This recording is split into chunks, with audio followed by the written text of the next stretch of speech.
I thought it was gone, just another relic buried in storage. But then I powered it on and boom, childhood came rushing back. The Game Boy Advance wasn't just a console. It was a gateway, a portal into pixel-perfect adventures that hit harder than most games today. And even here in 2025, these gems still shine. Stick around, because I'm counting down 10 Game Boy Advanced games that are absolutely worth playing today. Whether you're a lifelong fan or brand new to the handheld scene, you're about to rediscover why this little device was such a big deal.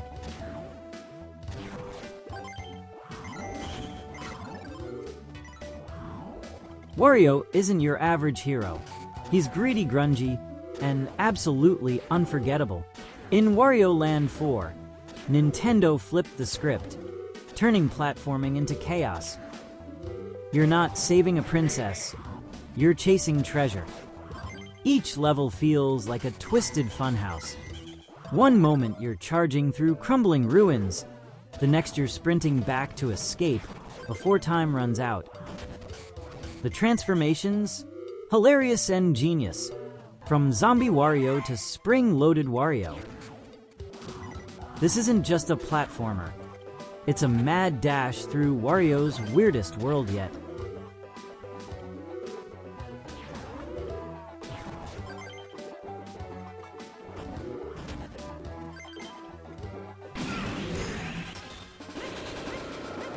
In a world built on justice and heart, Astro Boy, Omega Factor shines as a hidden masterpiece.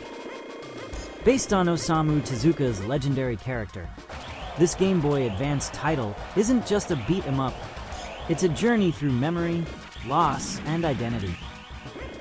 Developed by Treasure, every punch, laser blast, and aerial attack is polished to perfection. But it's the story that grips you, rewriting history with every new memory Astro unlocks. This isn't just a side-scroller, it's a powerful, emotional ride through retro storytelling at its best.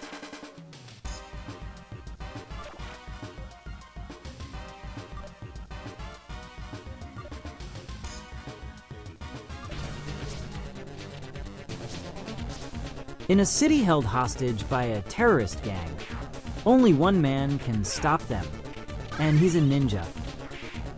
Ninja 5-0 puts you in the shoes of Joe Osugi, a katana-wielding, shuriken-throwing law enforcer in a retro-futuristic world straight out of an 80s action movie. But don't let the Saturday morning cartoon vibe fool you.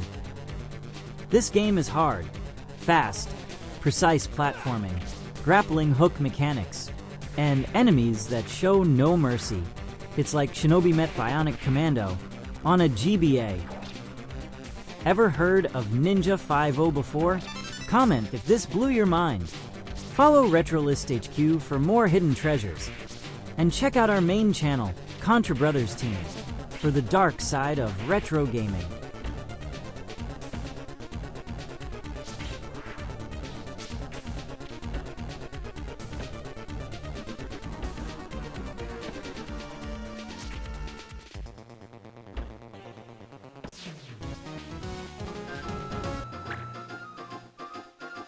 Imagine finding a dusty, ancient book in your school library and suddenly being transported to a magical world shaped by your own imagination. That's the hook behind Final Fantasy Tactics Advance, one of the most unique takes on the tactical RPG genre. You play as Marque, a kid who finds himself in the land of Ivalice, a fantasy world born from the desires of those around him. It's vibrant, magical, and dangerously deceptive. Every battle feels meaningful. Positioning, job classes, and elemental affinities all play a role in who survives and who falls. What makes this game special isn't just its strategy, it's the emotional core. Marque wants to go home, but everyone else wants to stay in this dream world where pain doesn't exist. It turns what looks like a kid-friendly fantasy into a moral puzzle. Is it better to live in a lie if that lie brings you happiness? Whether you're a longtime Final Fantasy fan, or just diving into tactical RPGs, this GBA classic still holds up as one of the most meaningful journeys you can take, all from the palm of your hand.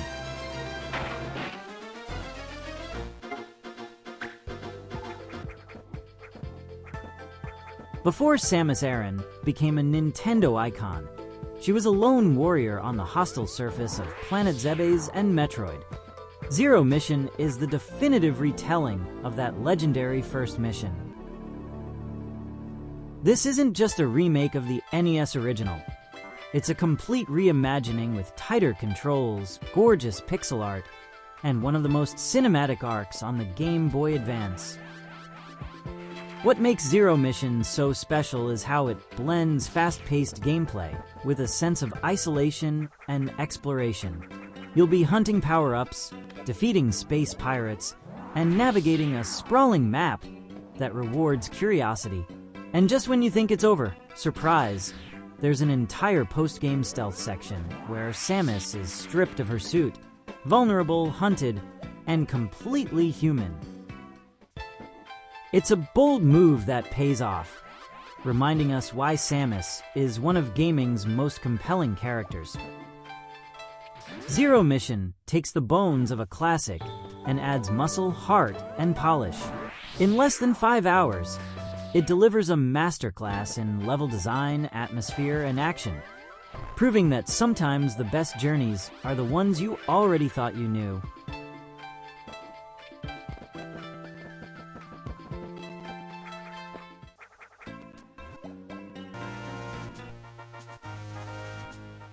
What if you could shrink to the size of an ant and uncover a hidden world right beneath your feet? The Minish Cap takes Zelda's classic formula and miniaturizes it, literally.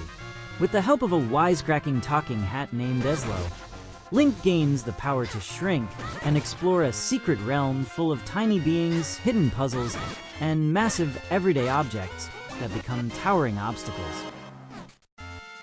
This isn't just a visual gimmick. Shrinking adds an entirely new dimension to exploration and puzzle solving. Enemies look more intimidating, and the overworld transforms into a layered playground. Capcom handled development, and the result is some of the most vibrant pixel art and fluid animation ever seen on the Game Boy Advance. The Minish Cap may be overlooked next to giants like Link's Awakening or A Link to the Past, but trust me, this gem shines bright in 2025. If you haven't played it yet, it's time to dust off your Game Boy or emulator. Smash that like button. Follow retrolistHQ for more hidden treasures, and check out ContraBrosTeam for deep dives into retro gaming lore.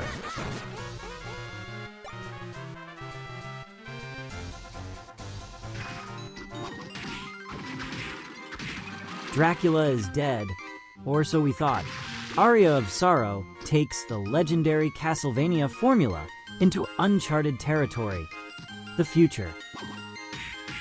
You play as Soma Cruz, a high school student with mysterious powers, trapped in a solar eclipse where Dracula's castle reawakens. Sounds wild? It is, in the best way possible. What sets Aria of Sorrow apart is its tactical soul system.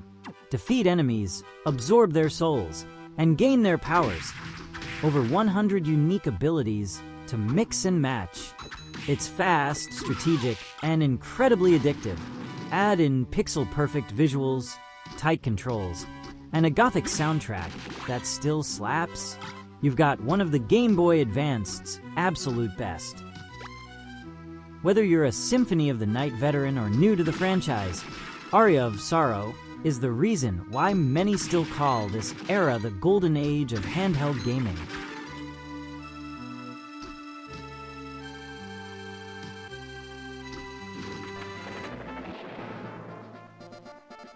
On the surface, Advance Wars might look cute with its colorful tanks and anime-style generals, but don't be fooled.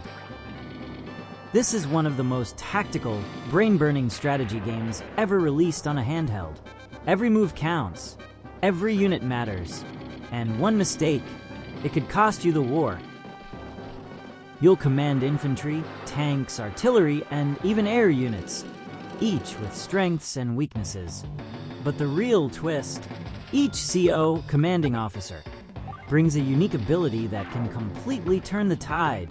Whether you're crushing opponents with Andy's repairs or stalling with Sammy's reinforcements, there's always a new strategy to master.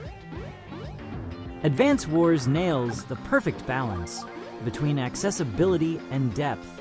It's pick up and play for newcomers, but the deeper you go, the more rewarding it gets. Even today, fans are still creating custom maps and battling it out, because real strategy never gets old.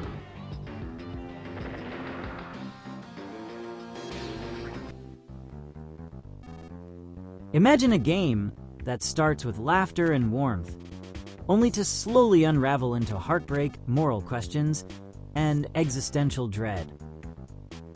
Mother 3 is more than just a cult RPG. It's an emotional journey, and one of the most powerful stories ever told on a handheld.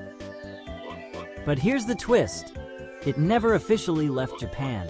What we play today is thanks to fans who poured their hearts into an English translation, ensuring the rest of the world could experience its magic. And what a journey it is. A boy named Lucas, a world teetering between nature and artificiality, and themes of grief, family, and resistance. Its battle system features rhythmic combos. Yes, rhythm in turn-based fights. And every enemy is uniquely weird, charming, or downright disturbing. From zombie butlers to capitalist pigs in suits, Mother 3 holds nothing back when it comes to satire and commentary. It's strange, it's beautiful, it's devastating. Mother 3 leaves a mark long after the credits roll. If you've never played it, now's the time. And trust me, when you reach that ending, you'll never forget it.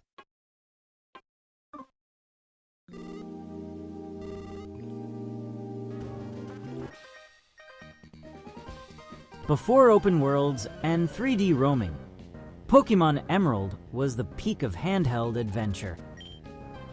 Set in the lush Hoenn region, it wasn't just a third version, it was the ultimate version. With Rayquaza in the spotlight double battles and the Battle Frontier, it turned familiar gameplay into something epic. Team Magma or Team Aqua? Emerald said, why not both? You had to stop two villainous teams, unravel the mystery of weather-controlling titans, and ultimately face off against one of the most legendary dragons in Pokémon history. It felt bigger, bolder, and more alive than anything before it. Then came the Battle Frontier, a challenge like no other. 6 facilities, each with its own brutal twist. No longer could you just brute force with your starter. You had to strategize, train, and adapt. Beating the Frontier brains became a badge of true mastery. Nearly 20 years later, Pokémon Emerald still holds up as the most refined Game Boy Advanced experience. Whether you're reliving it or discovering it for the first time, this is handheld Pokémon at its best. Follow retrolistHQ for more retro game gems.